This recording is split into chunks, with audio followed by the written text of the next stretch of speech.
It was a humid afternoon at the naval base, a place where uniforms spoke louder than words, and rank was everything.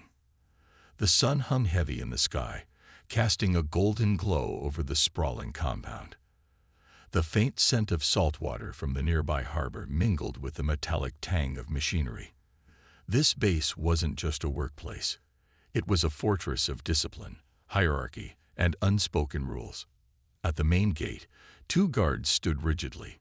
They were officers, men who had likely seen their share of action, but now spent their days monitoring the flow of personnel in and out of the base. Their crisp uniforms bore badges of authority, and their body language spoke of a confidence that came from years of unquestioned command. As they chatted idly, a figure appeared on the horizon. She was walking toward them, her pace steady and deliberate. She carried no visible rank or title, no uniform to announce who she was or why she was there. To the guards, she looked like any ordinary person. She wasn't driving a military vehicle or escorted by anyone important, and that alone made her seem out of place.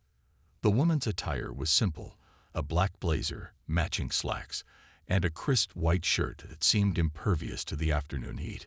Her shoes, polished to a mirror-like shine, clicked softly against the pavement.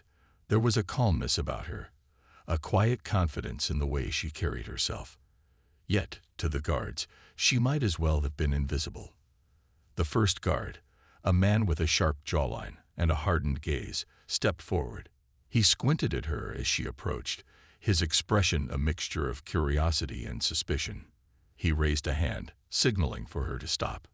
"ID," he barked, his voice gruff and impatient. He didn't bother with pleasantries.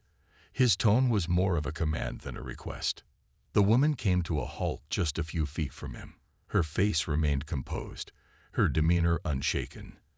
Reaching into a small leather wallet, she pulled out an ID card. "Good afternoon, gentlemen," she said, her voice steady but warm. There was no hint of annoyance or hesitation in her tone as she handed the card over. The guard took it with a quick swipe of his hand, barely glancing at it before handing it off to his colleague. His lips curled into a faint smirk as he turned his attention back to her. "This is a restricted area," he said bluntly. "Civilian access is prohibited."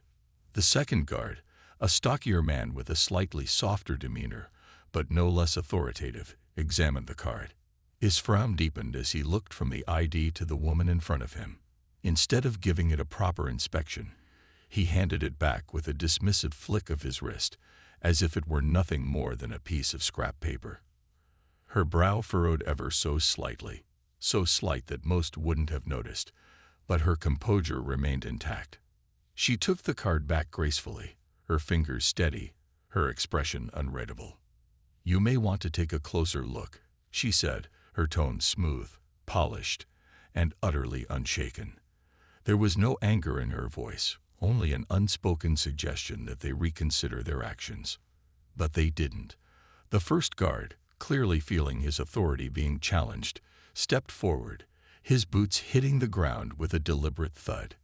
He blocked her path entirely, crossing his arms over his chest as he loomed over her. His height and build made him seem like a wall of intimidation, but she didn't flinch. "Listen, lady," he began, his voice dripping with condescension. "We don't have time for games. Move along before we have you removed."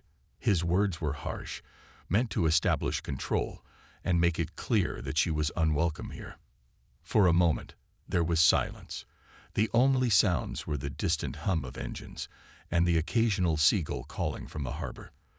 The tension hung in the air, thick and palpable. The guards exchanged glances, clearly expecting her to back down. Most people would, after all. But she didn't move. She didn't step back, didn't raise her voice, didn't even argue. Instead, she stood there, calm and unyielding, her gaze steady and unwavering. There was something about her presence, a quiet power that seemed to fill the space around her. It wasn't loud or flashy, but it was there, undeniable and impossible to ignore. "I think you'll find," she said, her tone still calm but with a subtle edge now, "that I have every right to be here." Her words were measured, her voice as smooth as silk, but with the unmistakable firmness of someone who was used to being obeyed. The guards didn't know what to make of her. To them, she was just another civilian trying to enter a place she didn't belong. They didn't see the authority in her stance, the years of discipline and leadership etched into her every move. They saw only what they wanted to see, an ordinary woman, out of her depth and out of her place. The first guard, clearly growing impatient, reached for his radio. "We're going to need backup at the main gate," he muttered into the device, his eyes never leaving her. To him, this was just another situation to handle, another problem to remove. But the woman didn't seem fazed by his actions. In fact, she almost seemed amused. A faint smile tugged at the corners of her lips, though it never fully formed. She tilted her head slightly, her eyes studying the guards as if she were the one assessing them, not the other way around. "Backup won't be necessary," she said, her tone still calm but now with a hint of authority that hadn't been there before. "But if you insist, I'd be happy to wait." Her words seemed to catch them off guard. The second guard hesitated, glancing between her and his colleague as if unsure of what to do next. There was something about her, something he couldn't quite put his finger on. She didn't look like someone who was bluffing. As the seconds ticked by, the tension only grew thicker. Cars began to line up behind her, their drivers craning their necks to see what was causing the delay. The murmurs of curiosity and impatience started to ripple through the crowd. Yet she remained perfectly still, her posture straight, her gaze unyielding. There was no sign of frustration or fear, only a quiet confidence that seemed to grow stronger with every passing moment. The first guard, clearly irritated by the growing attention, turned back to her with a scowl. "What's your business here, anyway?" he demanded, his tone sharp and accusing. Her eyes met his, calm and steady. "My business," she replied, her voice steady, "is classified." For a moment, the guard looked taken aback, but he quickly recovered, his scowl deepening. "Classified?" he repeated, his tone mocking. "You expect us to believe that?" "I don't expect anything," she said simply, her tone devoid of sarcasm or anger.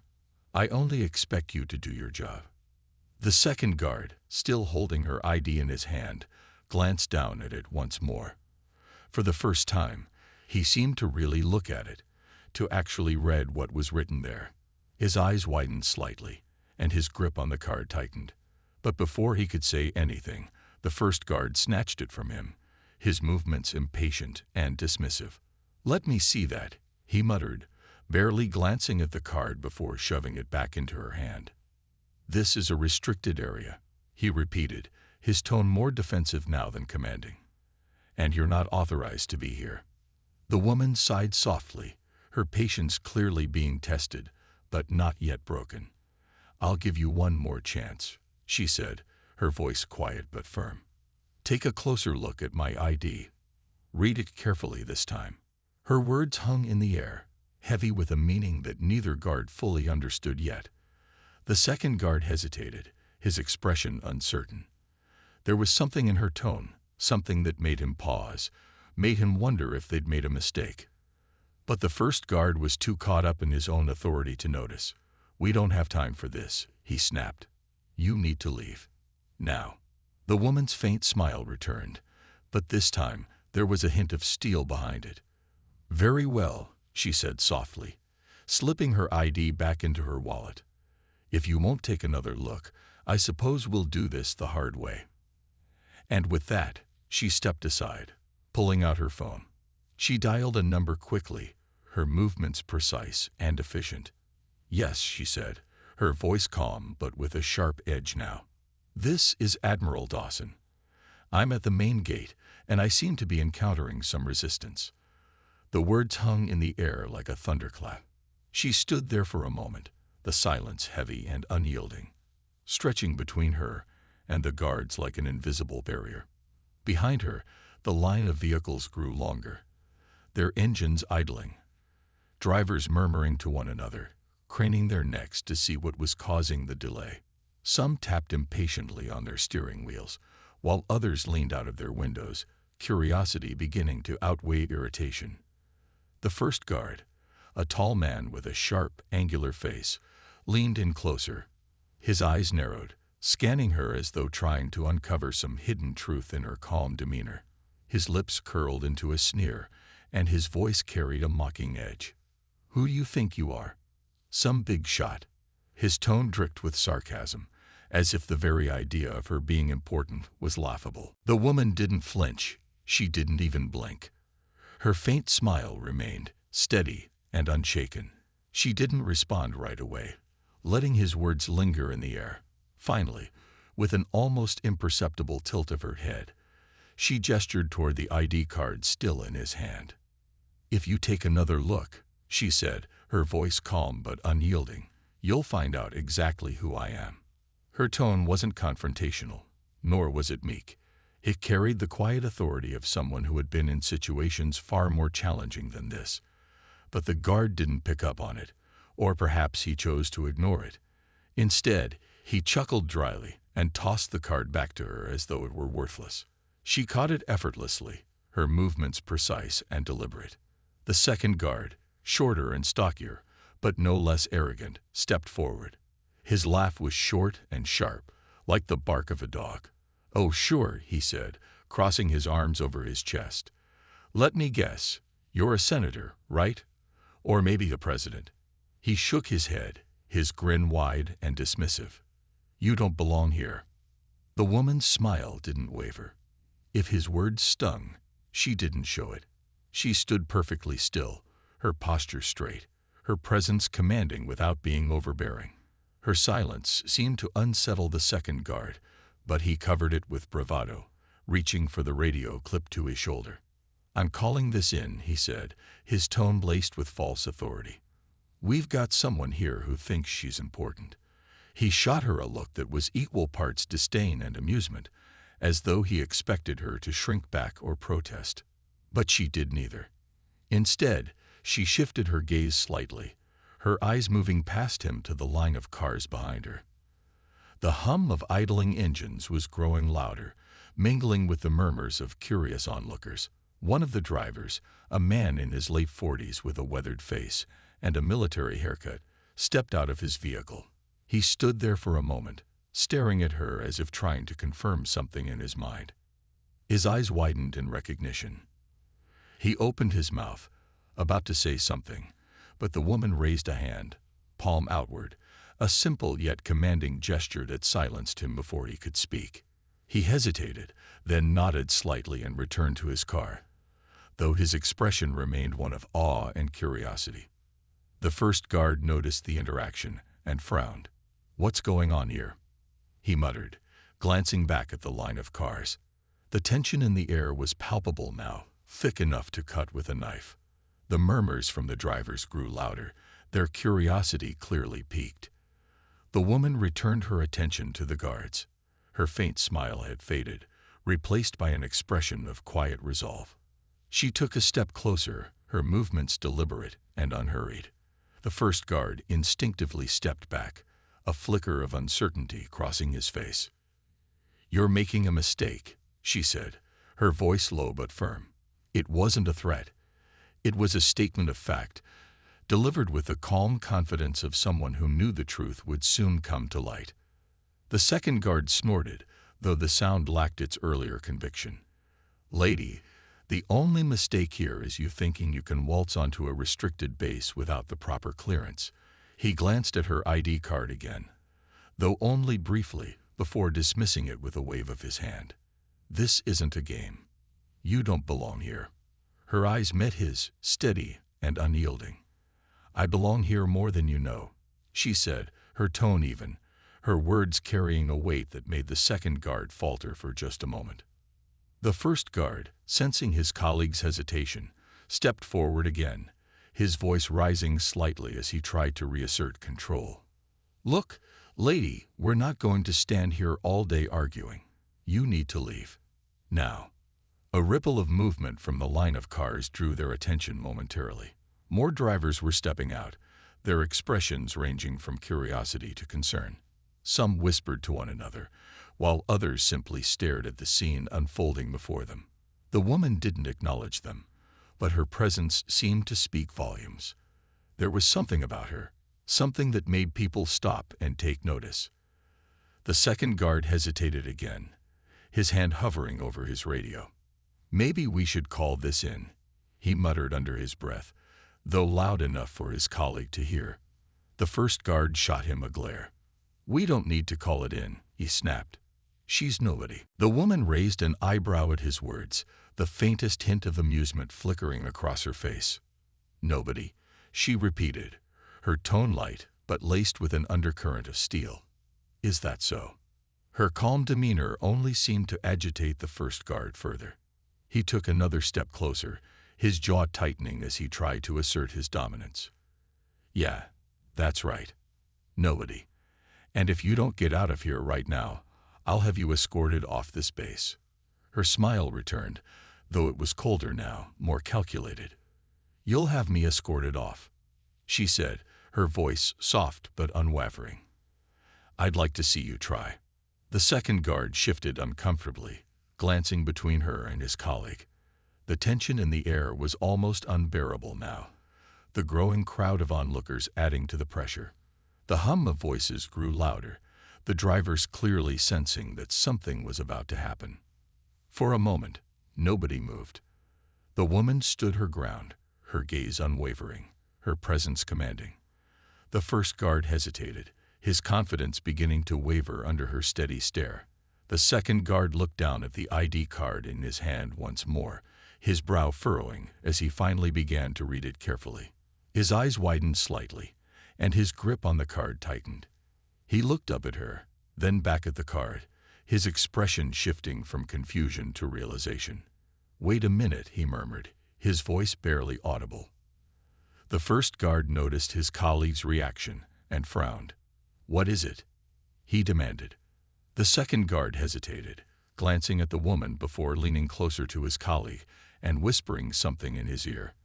The first guard's expression changed almost instantly, the color draining from his face as his eyes darted to the woman in front of him. The silence that followed was deafening. Behind her, the crowd of onlookers seemed to sense the shift in the atmosphere, their murmurs fading into an expectant hush. The woman didn't move, didn't speak. She simply stood there, her presence filling the space like a quiet storm. Finally, the first guard cleared his throat, his voice shaky as he spoke.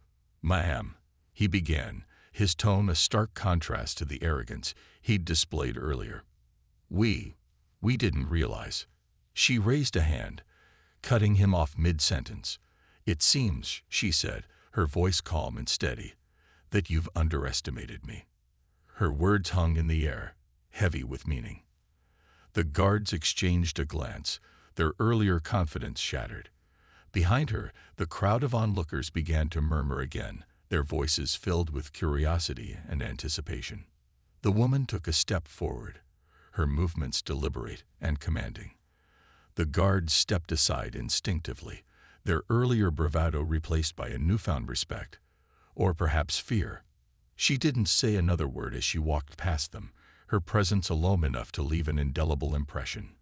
As she disappeared into the base, the crowd of onlookers began to disperse, their whispers carrying the weight of the moment.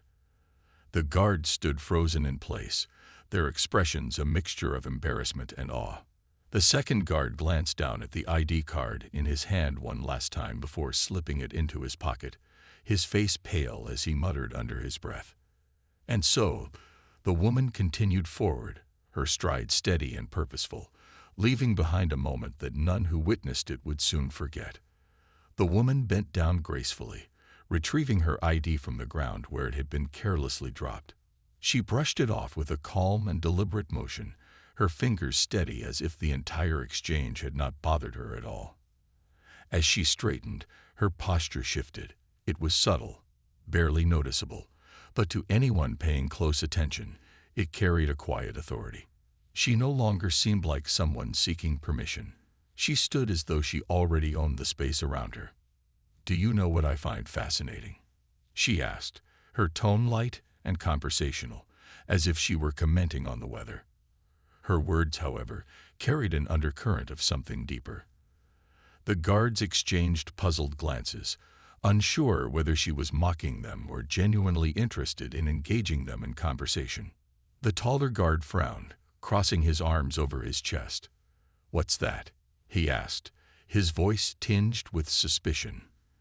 "The assumptions people make," she replied, tilting her head slightly, her eyes locking onto his with an intensity that made him shift uncomfortably. "They look at you. They think they know you. They decide who you are and what you're worth, all in an instant." Her gaze moved to the second guard, who had been standing slightly behind his colleague. He opened his mouth as if to respond but said nothing. There was something about the way she looked at them that made it hard to hold her gaze. It wasn't anger, nor was it contempt. It was something else entirely, something unshakable. "People make those assumptions every day," she continued, her voice steady and even. She took a small step forward, closing the gap between them, though not enough to be threatening. "And most of the time, they're wrong." Her last word hung in the air like an unspoken challenge. The guards remained silent, their earlier bravado faltering under the weight of her calm yet commanding presence. Behind her, the murmurs from the line of drivers grew louder. Someone stepped out of their car, curiosity etched on their face. A faint click broke the tension, a camera phone capturing the scene, its sound as sharp as a crack of lightning in the stillness. The guards turned their heads sharply at the sound, their attention finally shifting to the growing crowd behind her. The tension that had been simmering now seemed ready to boil over. The taller guard's jaw tightened as he turned back to the woman, his face flushed with frustration. "Ma'am," he said, his voice louder now, though it lacked the firm authority it had carried earlier. "If you don't leave right now, we'll have no choice but to call this in." Her lips curved into a faint smile, a flicker of amusement dancing in her eyes. "Oh, please," she said softly, almost teasingly. "By all means, call it in." The shorter guard hesitated, glancing at his colleague for direction. The taller guard frowned, his hand moving toward the radio on his shoulder. He paused, his fingers hovering over the button, as if unsure whether this was the right move. Something about her confidence was unsettling. People who were in the wrong didn't act like this. They didn't stand there calmly, inviting escalation. Behind her, the murmurs grew louder still. More people were stepping out of their vehicles now, their eyes fixed on the scene unfolding at the gate. A few whispered to one another, while others simply watched in silence. The faint glow of a phone screen indicated that someone was live streaming the encounter. The guards, aware of the growing audience, began to look uneasy. The woman took another step forward, her movements smooth and deliberate. Her voice dropped slightly, becoming almost a whisper. "You see," she said, her words clear and measured, "when you assume, you risk making mistakes. Dangerous mistakes." Her tone wasn't angry or accusatory. It was calm, like a teacher explaining a lesson. Yet it carried enough weight to make the guards stiffen. The taller one dropped his hand from his radio, his fingers twitching slightly as though he were unsure of what to do next. He glanced at his colleague, who shrugged helplessly. The woman let her gaze drift to the crowd behind her for a brief moment, then returned it to the guards. "You've already made one mistake today," she said, her voice soft but firm. "Do you really want to make another?" The taller guard squared his shoulders, as if trying to reclaim his authority. "Look, lady," he said, his voice rising slightly, "we don't care who you think you are. If you don't have the proper clearance, you're not getting in." Her faint smile widened ever so slightly, though it didn't reach her eyes. "And if I do have the proper clearance?" she asked, her tone light, almost playful. "What then?" The question seemed to catch him off guard. He faltered, glancing at the ID card still in her hand. He hadn't looked closely at it before, dismissing it as soon as he'd seen it. Now, something about her question made him wonder if he should have. The shorter guard, noticing his colleague's hesitation, stepped forward. "If you've got clearance, then prove it," he said, though his voice lacked the confidence it had carried earlier. "Show us something official." She tilted her head slightly, holding the ID card up between two fingers. "You mean this?" she asked, her tone mild. She extended it toward him, her movements slow and deliberate. The shorter guard hesitated, then took the card from her. He glanced at it, his brow furrowing as he scanned the text. His eyes widened slightly, and his face paled. He looked up at her, then back at the card, as though unable to believe what he was seeing. The taller guard, noticing his colleague's reaction, snatched the card from his hand. "What is it?" he demanded, his voice tinged with irritation. He glanced down at the card, his eyes narrowing as he read it. For a moment, the world seemed to stop. The taller guard's expression shifted from irritation to confusion, and then to something else entirely, something closer to fear. His grip on the card tightened, his fingers trembling slightly as he looked up at the woman standing before him. He began, his voice faltering. He cleared his throat, trying to regain his composure. "You're Admiral Dawson." She nodded once, her expression calm and unchanging. "That's correct," she said simply. The words hung in the air like a thunderclap. Behind her, the murmurs from the crowd grew louder. Someone gasped audibly, while others exchanged wide-eyed glances. The guards stood frozen, their earlier arrogance evaporating like mist under the weight of her revelation. The shorter guard opened his mouth as if to say something, then closed it again, his face red with embarrassment. The taller guard swallowed hard, his gaze dropping to the ground. We didn't realize," he stammered, his voice barely audible. She didn't respond immediately. Instead, she reached out, taking the ID card from his trembling hand. Her movements were smooth and deliberate, her expression unreadable. When she spoke, her voice was calm but carried an unmistakable edge. "That's the problem with assumptions," she said quietly. "They can lead to very costly mistakes." The guards said nothing, their silence more telling than any apology could have been. Behind her, the crowd began to disperse slowly, their whispers filled with awe and disbelief. Someone snapped another photo, the flash briefly illuminating the scene. Without another word, Admiral Dawson turned and walked past the guards, her stride purposeful and unhurried. They didn't stop her. They didn't even move.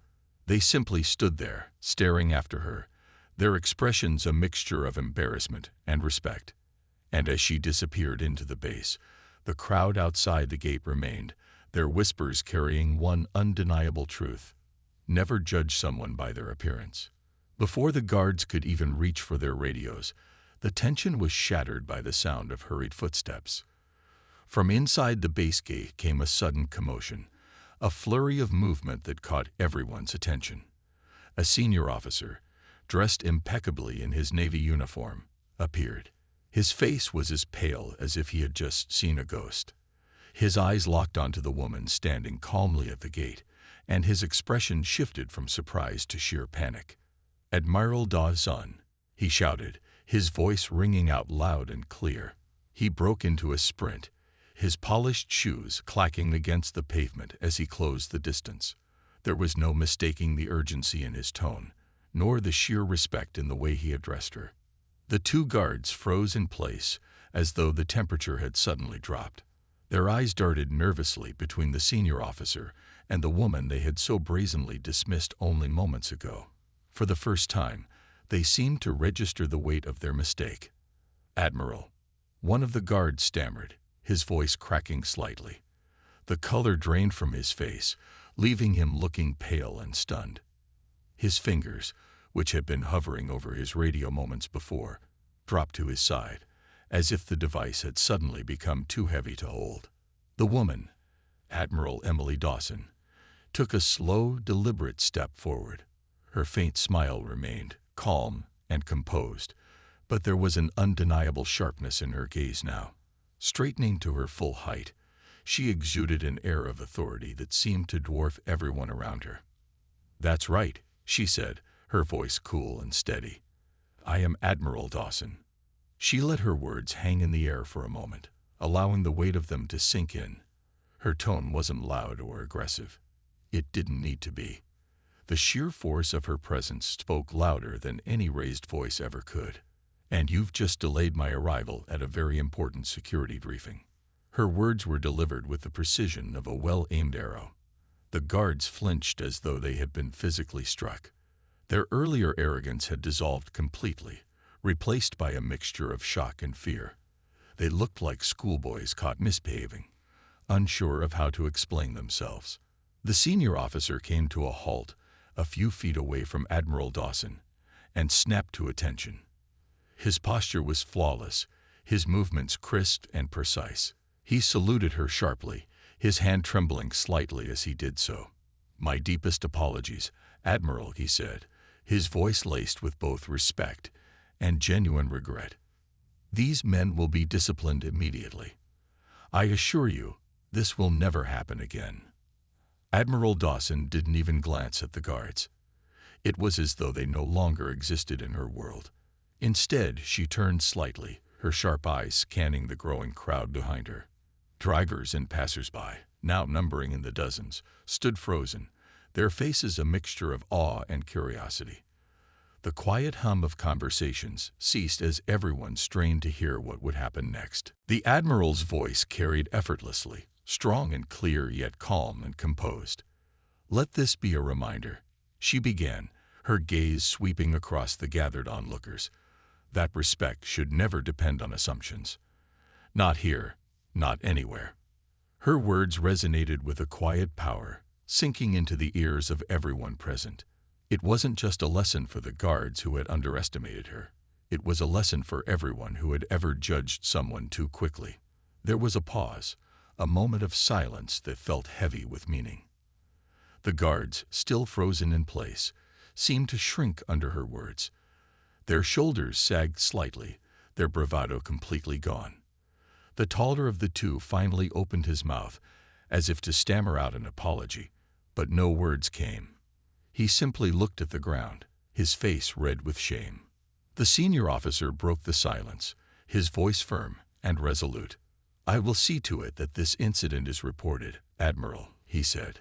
"The conduct you experienced today is unacceptable and will not go unaddressed." Admiral Dawson inclined her head slightly in acknowledgement, but didn't respond. Instead, she turned on her heel, her movements precise and deliberate. The crowd parted instinctively as she began to walk toward the gate. People whispered as she passed, their voices hushed but filled with admiration and awe. "Did you see that?" one person murmured. "She's an admiral." Another whispered, their tone disbelieving. "I thought she was just." "Just what?" Someone else interjected. "She didn't need a uniform for us to see it now, did she?" The murmurs faded as Admiral Dawson continued forward, her stride purposeful and unhurried. Behind her, the guards remained rooted to their spots, their faces pale and their expressions blank. They had learned their lesson the hard way, and it was clear they would not forget it anytime soon. As she approached the gate, the senior officer fell into step beside her. "Admiral, again, I deeply regret," he began, but she cut him off with a raised hand. "There's no need," she said, her voice calm but firm. "What matters is that it's addressed, and that it never happens again." He nodded quickly, his posture still rigid with respect. "Yes, ma'am. Of course." They passed through the gate, the tension lifting slightly as they entered the secure area of the base. Admiral Dawson's presence seemed to fill the space around her, a quiet but undeniable force. Those who saw her straightened their backs and saluted sharply, their respect immediate and genuine.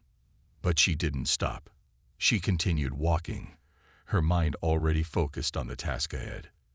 The incident at the gate was over, but the lesson it carried would linger, not just for the guards who had underestimated her, but for everyone who had witnessed it. Behind her, the crowd began to disperse. The guards were led away by the senior officer, their heads hung low in embarrassment. The onlookers returned to their cars and their routines, but the story of what had happened would be told and retold, growing with each retelling. And for those who had witnessed it firsthand, one thing was clear: assumptions are dangerous. Judging someone by their appearance, by their gender or the way they carry themselves, is a mistake that can come with consequences. And sometimes, those consequences come in the form of a lesson delivered by someone as extraordinary as Admiral Emily Dawson. As she disappeared into the heart of the base, her final words echoed in the minds of those who had heard them. Respect should never depend on assumptions. It was a simple truth, but one that carried the weight of a lifetime of experience. And one that those guards would never forget. The guards stood motionless, their faces a mix of shame and shock. The senior officer, now fully in control of the situation, wasted no time in addressing them. His voice was sharp, cutting through the tense air like a blade. "Get your gear and report to my office immediately," he barked. His tone left no room for argument. "You will explain yourselves in writing, and there will be consequences for this disgraceful behavior. Do I make myself clear?" The two guards nodded mutely, their earlier bravado completely gone. Their shoulders sagged, and their faces were pale. They had started the day thinking they controlled who could enter the base, but now they were the ones being judged, their authority stripped away in an instant. The crowd that had gathered to watch the unfolding drama began to clap hesitantly. It started with one person, a man standing near the back of the group, who couldn't hold back his appreciation for what he had just witnessed.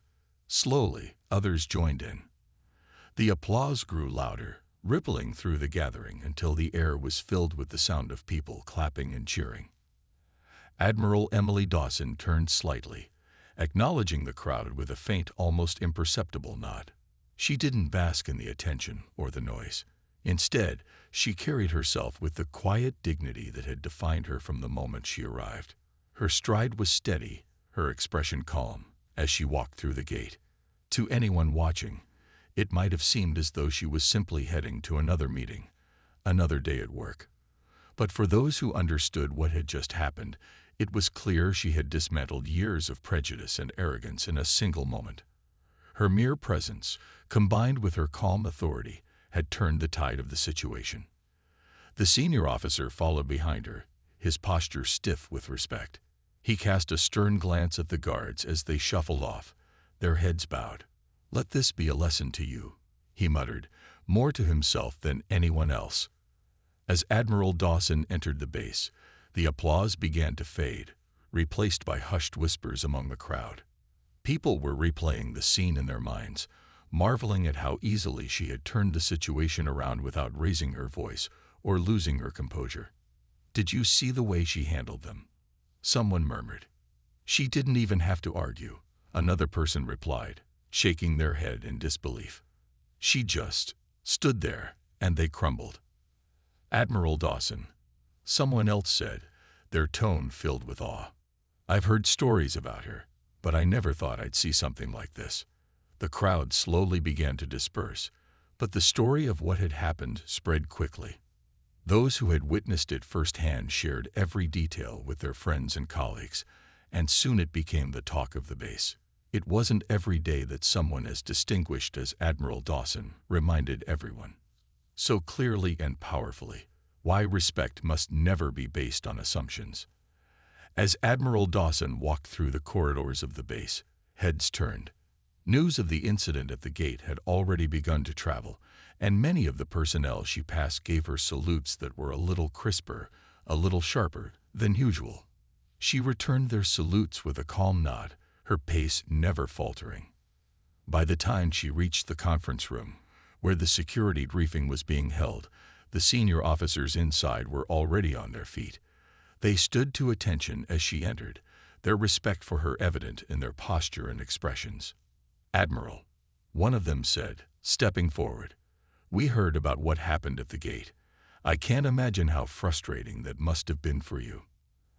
Admiral Dawson waved a hand dismissively. "It's been handled," she said simply, her tone leaving no room for further discussion.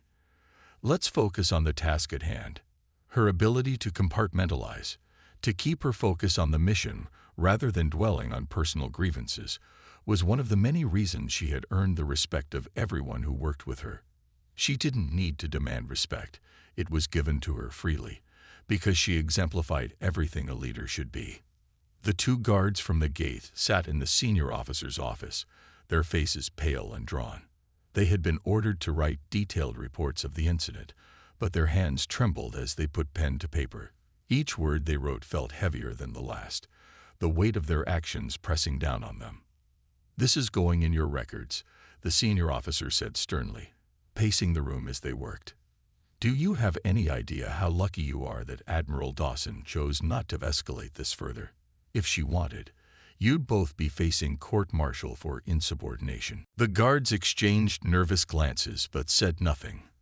They knew there was nothing they could say to defend themselves. They had made assumptions, and those assumptions had led to one of the most humiliating moments of their careers. "You're being reassigned to administrative duties until further notice," the senior officer continued. "Maybe some time behind a desk will teach you to think before you act." Word of the incident spread far beyond the base. It became a story that was told in training sessions and leadership workshops, a cautionary tale about the dangers of judging people by their appearance. Admiral Dawson's calm yet firm response was held up as an example of true leadership, a reminder that authority doesn't need to shout to be heard. Within weeks, the base implemented new training programs for its security personnel, focusing on respect, professionalism, and the importance of not making assumptions. The incident at the gate became a turning point, sparking conversations and changes that reached far beyond the confines of the base. For Admiral Dawson, the incident was just another day in a career filled with challenges. But as she sat in her office later that evening, reviewing the day's reports, she allowed herself a moment of reflection. She thought about the guards, about their arrogance, and their eventual humiliation. She didn't feel anger toward them, only pity. They had been a product of a system that often judged people by surface-level impressions, rather than their true abilities or character. She hoped the experience would teach them something valuable, something they could carry with them for the rest of their lives. Respect, she knew, was not just a courtesy. It was a reflection of one's character, and a lack of respect could lead to consequences far greater than a moment of embarrassment. As she turned her attention back to her work, she couldn't help but think of the people in the crowd, the ones who had clapped for her, who had whispered her name with awe and admiration. She didn't leave for applause or recognition, but it was a reminder that her actions had an impact. Even in moments of conflict, she had the power to inspire change. And that, she thought, was the true meaning of leadership, not commanding respect, but earning it. As Admiral Emily Dawson disappeared through the gates of the base, her figure silhouetted by the bright afternoon sun, the air remained thick with a mixture of awe and silence. People were still processing what had just unfolded, replaying every word, every movement. One of the younger officers, who had been standing near the back of the crowd, finally broke the quiet. "She didn't have to say anything," he murmured, almost to himself. His voice carried a tone of reverence, as though he had just witnessed something far greater than he could fully comprehend. Her presence said it all. The older man standing beside him nodded slowly, his face thoughtful. "That's true power," he said after a moment. "It's not about shouting orders or forcing people to listen. It's about carrying yourself in a way that demands respect, without having to ask for it." The younger officer glanced at him, his brow furrowed.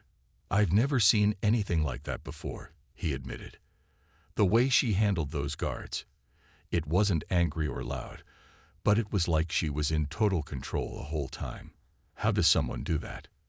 The older man gave him a small smile, the kind of smile that comes from years of experience.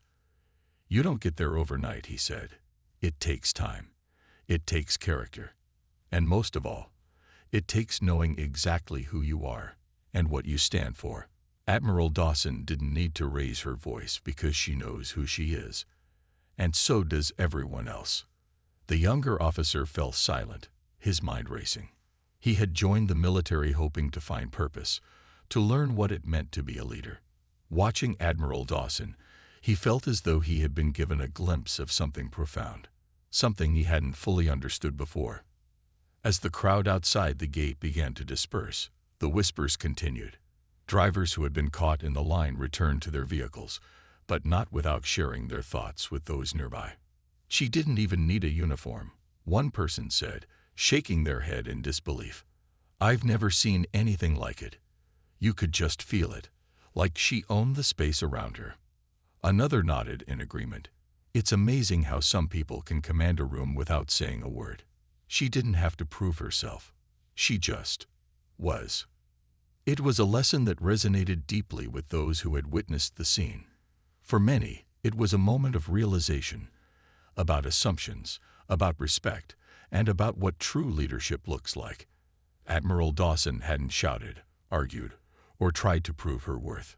She had simply stood firm, her presence alone dismantling the arrogance of those who had doubted her. Back inside the base, the story of what had happened at the gate spread like wildfire. From the mess hall to the barracks, everyone was talking about Admiral Dawson. For some, it was a story of justice, a reminder that even those in positions of authority must be held accountable for their actions. For others, it was a lesson in humility, a stark reminder not to judge people by appearances. In one of the training rooms, a group of young recruits sat in a circle, their instructor recounting the story. What you need to understand, the instructor said, his voice firm but kind, is that leadership isn't about your title or how loudly you can speak.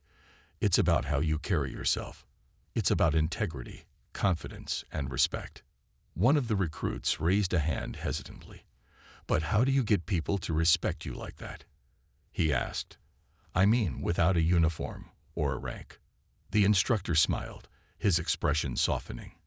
You earn it, he said simply. Respect isn't given just because of the position you hold. It's something you build through your actions, your character, and the way you treat others. Admiral Dawson didn't demand respect at the gate today.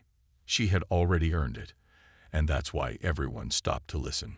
Outside the base, the story continued to grow. News of the incident reached the nearby town, where residents shared their admiration for Admiral Dawson. Local newspapers picked up the story, with headlines like "The Quiet Power of Leadership," "Admiral Dawson's Commanding Presence," and "When Respect Speaks Louder Than Words." Social media lit up with posts from those who had been at the gate, their pictures and videos capturing the moment Admiral Dawson had calmly but firmly taken control of the situation. Comments poured in, praising her for her composure and her ability to lead without resorting to anger or aggression. This is what leadership looks like, one post read, accompanied by a photo of Admiral Dawson walking through the gate, her head held high. It's not about shouting orders. It's about earning respect through your actions.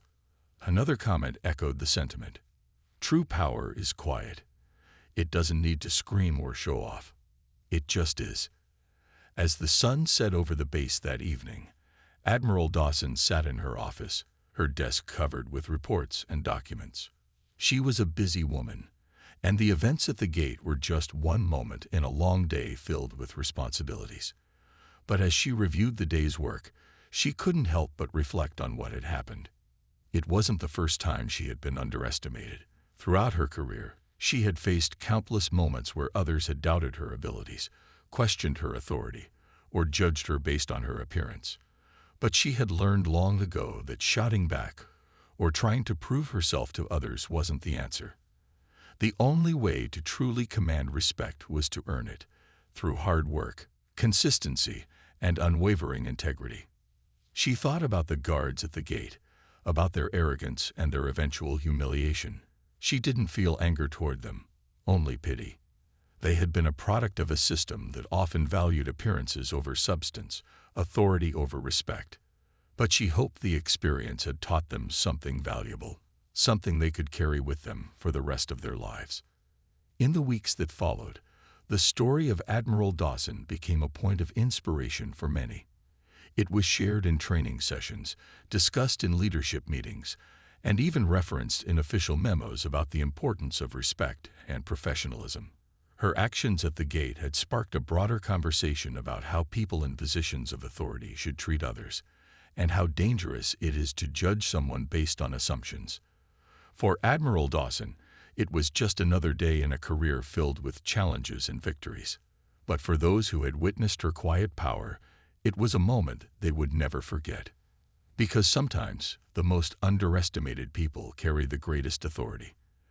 And those who judge too quickly, they're always the last to realize it.